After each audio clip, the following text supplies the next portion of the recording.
C'est ce lien entre immigration et délinquance et violence que fait Éric Zemmour, qui aujourd'hui est quasiment accepté par tous, plus ou moins volontairement. C'est une réalité, c'est ça qui a changé essentiellement dans la société française, et c'est ça qui fait qu'aujourd'hui, les Français ont le sentiment que leur société a profondément changé et que cette violence se répartit sur tout le territoire de façon inacceptable. Jérôme Barrot, député des Yvelines, secrétaire général du MoDem, vous soutenez, Jérôme Rivière soutient Éric Zemmour, vous soutenez Emmanuel Macron, évidemment. Déjà, vous le constatez, vous êtes d'accord avec cette affirmation, la société devient de plus en plus violente ou pas ? D'abord, s'agissant du diagnostic d'Éric Zemmour, c'est toujours un peu la même chose, c'est la politique du bouc émissaire. Un jour, ce sont les étrangers, le lendemain, ce sont les femmes ou les LGBT, le troisième jour, ce sont les réfugiés ukrainiens dont on préfère qu'ils restent en Pologne plutôt que de les accueillir en France. Il était clair que la violence progresse dans notre société, que la République s'affaiblit.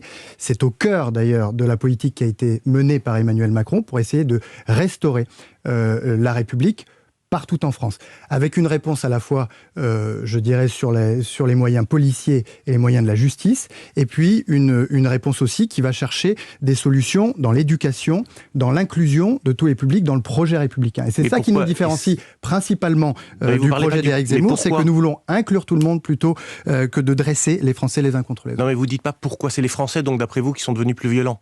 C'est ça, c'est les Français parce que vous dites qu'il y a une augmentation de la violence. Vous ne l'expliquez pas autrement. Je dis que la République s'est affaiblie et qu'il faut restaurer la République, et que c'est ainsi qu'on pourra vivre ensemble, dans de bonnes conditions, et dans une société apaisée. Donc que dans les vols violents sans armes, par exemple, ce soit 38% d'étrangers qui les commettent, ça vous interpelle pas. Que dans les cambriolages, ce soit 34% d'étrangers qui les commettent, ça ne vous interpelle pas. Il y a une surreprésentation... Les chiffres du ministère de l'Intérieur. Il y a une surreprésentation très simple des étrangers dans l'ensemble des violences en France. Il faut voir les choses.